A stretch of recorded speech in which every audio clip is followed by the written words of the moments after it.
Assalamualaikum warahmatullahi wabarakatuh. Perkenalkan, saya Fetria Randa dengan NIM 2522018. Saya dari Universitas Islam Negeri Syekh Muhammad Jamil Jambe Bukit Tinggi, program studi Pendidikan Teknik Informatika dan Komputer, dan dari Fakultas Tarbiyah dan Ilmu Keguruan. Baiklah, pada kesempatan kali ini saya membuat video yaitu tentang toharoh atau bersuci. Video ini untuk memenuhi salah satu mata kuliah saya yaitu Ilmu Pendidikan Islam. Baiklah, masuk saja kita ke materinya. Pada materi ini saya membahas dua poin, yaitu yang pertama ketentuan toharoh atau bersuci. Dalam ketentuan toharoh ini terdapat juga dua poin, yaitu pengertian dan macam-macamnya. Yang kedua yaitu hikmah toharoh. Bila masuk ke pembahasan pertama yaitu ketentuan toharoh. Toharoh ini sering atau bisa disebut juga dengan bersuci. Bersuci meliputi kesucian lahir dan batin, artinya suci badan dan suci batin. Bersuci mengajarkan kepada umat Islam untuk menjaga kebersihan badan dan hati. Dan selanjutnya kita masuk ke pembahasan pengertian toharoh. Toharoh ini adalah berasal dari bahasa Arab yang berarti bersuci. Bersuci dilakukan untuk mensucikan diri dari hadas dan najis. Istilah ini kemudian digunakan dalam keseharian sebagai kegiatan bersuci. Kegiatan bersuci dari najis ini meliputi menyucikan badan, pakaian, tempat, dan lingkungan yang menjadi tempat segala aktivitas kita. Toharoh ini memiliki kedudukan yang sangat penting bagi kehidupan manusia. Kenapa? Karena sebagian besar ibadah dalam Islam ini mensyaratkan dilaksanakan dalam keadaan suci. Perintah taharah dijelaskan Allah dalam Al-Quran, salah satunya itu pada Al-Quran surah Al-Baqarah ayat 222, yang artinya sesungguhnya Allah menyukai orang-orang yang bertobat dan menyukai orang-orang yang mensucikan dirinya. Dapat kita ambil kesimpulan dari ayat tersebut, yaitu Allah sangat mencintai dan menyukai kebersihan dan menganjurkan untuk selalu menjaga kebersihan dan kesucian itu. Selanjutnya kita masuk ke pembahasan kedua, yaitu macam-macam toharoh atau bersuci. Macam-macam toharoh ini ada dua, yaitu toharoh atau bersuci dari hadas dan bersuci dari najis. Kita masuk ke poin pertama dulu, yaitu toharoh dari hadas.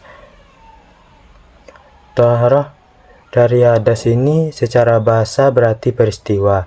Secara istilahnya itu hadas yaitu keadaan tidak suci pada diri seorang muslim yang menyebabkan ia tidak diperbolehkan beribadah. Hadas ini juga terbagi menjadi dua, yaitu hadas yang besar dan hadas kecil. Hadas kecil ini adalah, yang pertama kita bahas hadas kecil dulu. Hadas kecil ini adalah keadaan tidak suci pada diri seorang muslim yang dapat disucikan dengan berwudu atau tayamum aja. Itu cara mensucinya itu dengan berwudu atau tayamum. Dalam keadaan apa yang dapat membuat seseorang mengalami hadas kecil ini, yaitu seorang dapat disebut berhadas kecil apabila mengalami keadaan itu apabila mengalami keadaan-keadaan yang berikut ini. Itu yang pertama itu keluar sesuatu dari dua jalan, yaitu lubang kubur dan lubang dubur, yaitu buang air kecil dan buang air besar serta buang angin.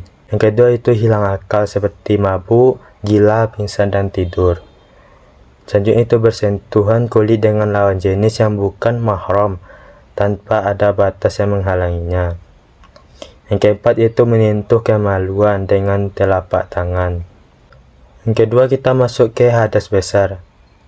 Hadas besar ini adalah keadaan tidak suci pada diri seorang muslim yang dapat disucikan dengan mandi dengan mandi wajib atau mandi besar. Tetapi jika tidak ada air atau sebab tertentu dapat diganti dengan tayamum.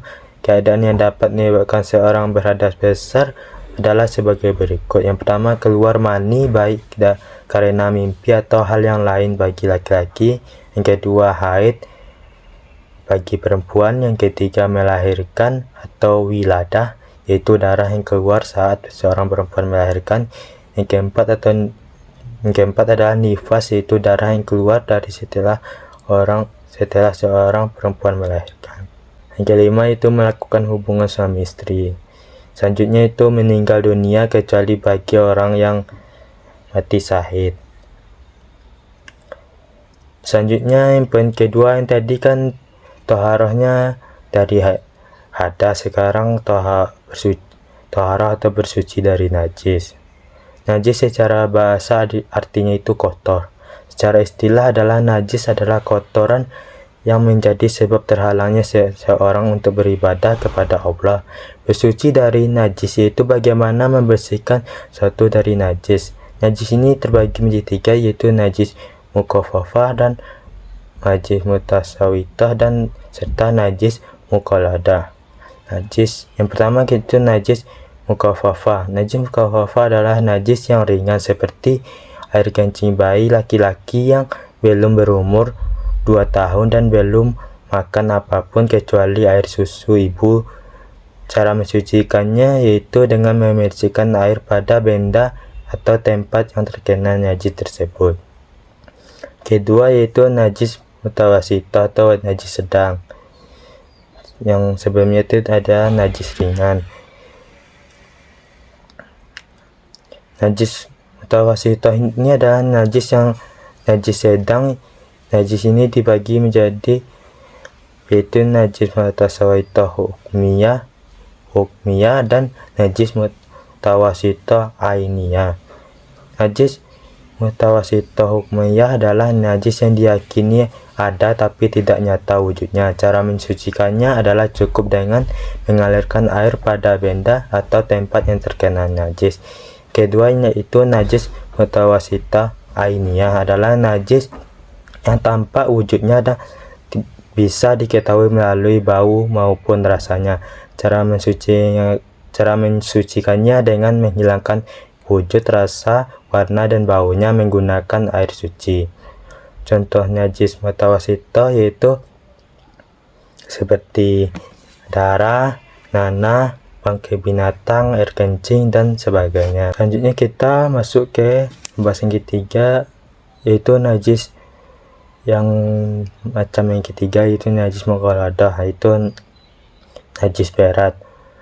Najis cara mensucikannya itu secara bertahap, yaitu dengan membasuh sebanyak 7 kali. 1 kali diantaranya menggunakan air yang dicampur dengan tanah yang suci. Contoh najis ini adalah terdapat pada anjing dan babi.